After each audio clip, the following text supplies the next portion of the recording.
tous et toutes. Nous nous retrouvons aujourd'hui pour parler de la lunaison du mois d'août. Et comme vous avez pu voir, il y a une particularité en ce mois d'août, puisque nous avons une pleine lune en début de mois et une pleine lune en fin de mois. Alors c'est intéressant, on va parler un petit peu du déroulement de ces énergies qui sont en train d'émerger. Le signe du mois d'août, c'est le lion, c'est-à-dire c'est un signe de mise en lumière et un signe de mise en lumière de ce qui est le plus noble en nous. Et je pense que ce mois d'août, c'est vraiment par rapport aux transits qui se font dans le ciel de l'époque, c'est vraiment le moment de zoomer sur comment respecter, comment faire respecter ce qui est le plus noble dans notre être, et en particulier ce que notre conscience nous dit, et ce que notre cœur nous dit, puisque le lion, c'est aussi le signe lié au cœur. Donc on va essayer de regarder ça de plus près. Alors je vais vous montrer très vite déjà le déroulement. La première pleine lune du mois d'août, je vais vous montrer ça. La première pleine lune du mois d'août se passe le 1er août, le mardi 1er août à 19h33, heure de Paris. Et dans ce thème, on a la pleine lune qui se fait dans l'axe. Vous savez qu'une pleine lune, c'est toujours une opposition lune-soleil. Et dans ce 1er août, nous avons la lune qui est en Verseau et qui est opposée au lion, au soleil qui est en lion. Et nous avons un ascendant Capricorne avec Pluton dessus. Cette pleine lune fait un aspect dissonant avec Jupiter, ce qui indique que cette pleine lune du mois d'août pose la question de en quoi nous croyons au niveau des apparences, parce que Jupiter parle des apparences et parle de ce qui se donne à voir, mais Pluton, lui, parle de ce qui est caché. Et je pense que ce qui est vraiment important dans notre histoire, c'est d'arriver à harmoniser la façon dont on perçoit ce qui se donne à voir, ce qui est montré et ce qui est caché derrière. Et très souvent, on va avoir un double message qui est donné, c'est-à-dire ce qui est caché derrière parle de toute autre chose, parfois et très souvent, par rapport à ce qui est montré. Cette pleine lune nous amène à zoomer sur voir l'ensemble des choses, ne pas hésiter à soulever le voile pour aller voir ce qui est vraiment ce que nous sommes et non pas ce qui est donné au niveau du paraître. On va parler de cette lunaison maintenant qui commence le 16 août avec une nouvelle lune qui, elle, va poser une autre question. C'est un peu la suite, on va dire. C'est pour ça que je vous ai parlé de cette pleine lune. Au niveau de cette nouvelle lune du mois d'août, on a le soleil et la lune qui sont conjoints en lion et qui forment un aspect dissonant avec Jupiter et avec Uranus. L'ascendant est dans le signe de la balance. Le maître de la balance, c'est Vénus, qui est aussi conjointe au soleil, conjointe à la lune, et aussi en aspect dissonant avec Uranus et Jupiter. Déjà, on va tirer des informations de cette configuration que je viens de nommer, que je viens de pointer. À savoir que le lion, c'est vraiment le signe du cœur de la saison d'été, c'est-à-dire où tout se manifeste, tout se montre. Et le lion, c'est vraiment le signe qui nous dit, mais quelle est la vérité la plus importante qui se situe au niveau de votre cœur? Quand je dis au niveau de votre cœur, c'est pas simplement au niveau de votre affectivité. Je dirais au niveau de votre cœur, c'est-à-dire quelles sont vos valeurs primordiales, quelles sont les valeurs que vous ne pouvez pas trahir si vous voulez continuer à être en contact avec votre puissance d'être, la puissance de votre émanation, et la nécessité de respecter et de faire respecter vos valeurs les plus essentielles, les plus fondamentales. Et le fait que ce soleil et cette lune en lion fassent un aspect dissonant avec Uranus et avec Jupiter, pose la question de changer de regard. Uranus nous invite toujours à regarder sous un autre angle, c'est-à-dire à trouver la vision que nous n'avons pas encore empruntée jusqu'à maintenant et qui va nous ouvrir une voie de libération et une voie d'exploration.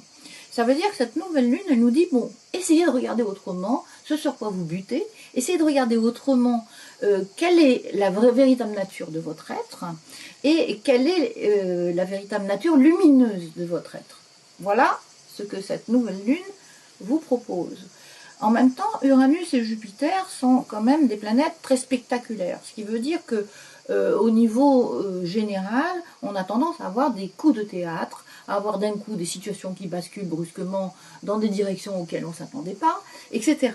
Et justement, le fait de s'adapter, d'être dans une posture souple par rapport à ce que on peut projeter d'ordinaire dans notre vision des choses, c'est une qualité qui est très intéressante à développer pour l'époque où nous sommes, puisque de toute façon tous les repères traditionnels dans lesquels nous avons été élevés, sur lesquels on s'est construit, sont en train de s'effilocher, de s'effondrer et d'être mis à mal par la transformation de la civilisation dans laquelle nous sommes.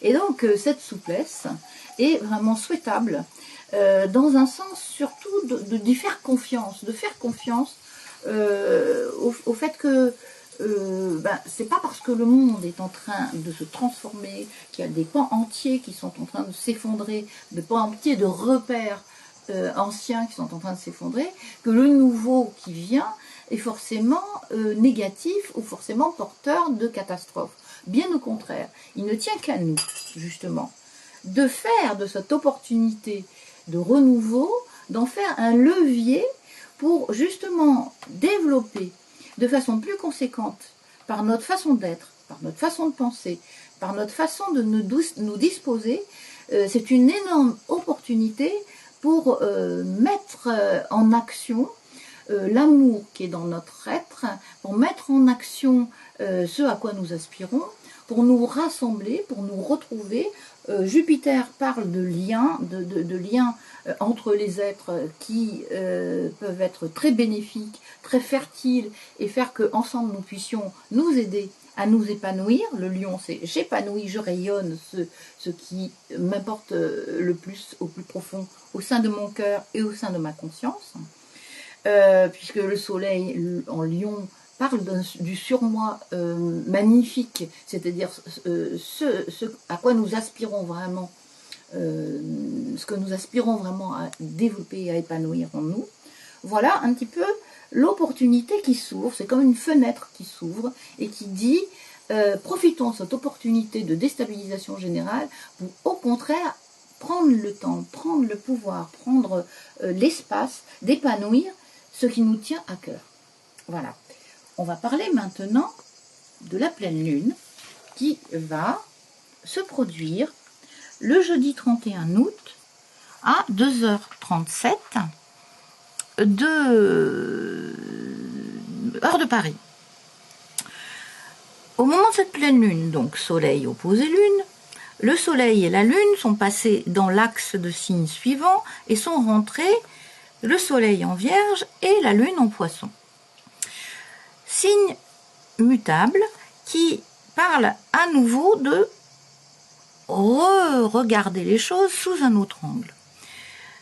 En même temps, le soleil en vierge dit comment ce que je suis peut servir à l'ensemble. Le soleil et la lune font des aspects avec Saturne. La lune est conjointe à Saturne, le soleil est opposé à Saturne, et Saturne nous pose la question, après la question que Uranus nous a posée en nouvelle lune, qu'est-ce que vous désirez vraiment faire avec votre liberté d'être? Et Saturne dit, mais maintenant, il va falloir s'engager. Il va falloir s'engager de manière à servir ce qui est en accord avec votre conscience. Et parce que le soleil en vierge dit, c'est bien beau de rayonner, c'est bien beau d'aspirer à déployer un monde qui soit beau et qui soit noble, mais ce n'est pas une fin en soi. La fin en soi, c'est d'amener cette richesse au sein de l'ensemble, du collectif, de la réalité que nous partageons tous, de manière à ce que nous puissions mettre cette richesse au service de tous pour créer ensemble la réalité auquel nous aspirons. Et je dirais que ce processus-là, c'est le processus même de la magie, c'est-à-dire de l'action de l'âme qui agit au service de ses aspirations et de sa conscience. Et cette responsabilité-là, c'est au service de notre vérité profonde, de la vérité, de nos aspirations les plus profondes, que nous sommes invités à répondre de façon, je dirais, responsable, non pas coupable, non pas contrainte, mais je dirais en recherche d'accords éthiques, d'accords authentiques, intérieurs et extérieurs. Mettre en accord notre dedans et notre dehors. En n'attendant pas que ce soit l'extérieur qui le fasse pour nous, en faisant notre part pour participer. Voilà le sujet de cette lunaison, et je pense que c'est quand même extrêmement intense au niveau de l'aventure intérieure et extérieure de chacun de nous. Voilà, je vous remercie beaucoup. Je vous remercie pour vos commentaires, je vous remercie pour votre participation. N'hésitez pas à mettre un petit pouce, ça fait toujours plaisir de sentir qu'il y a une interaction entre moi et vous et moi, et surtout de tisser, nourrir ce réseau qui nous relie, cette trame de lumière qui nous relie par le cœur, par la conscience et par la présence. Merci beaucoup à vous, et puis à très bientôt pour la suite de nos aventures astrologiques. À très bientôt. Merci à vous.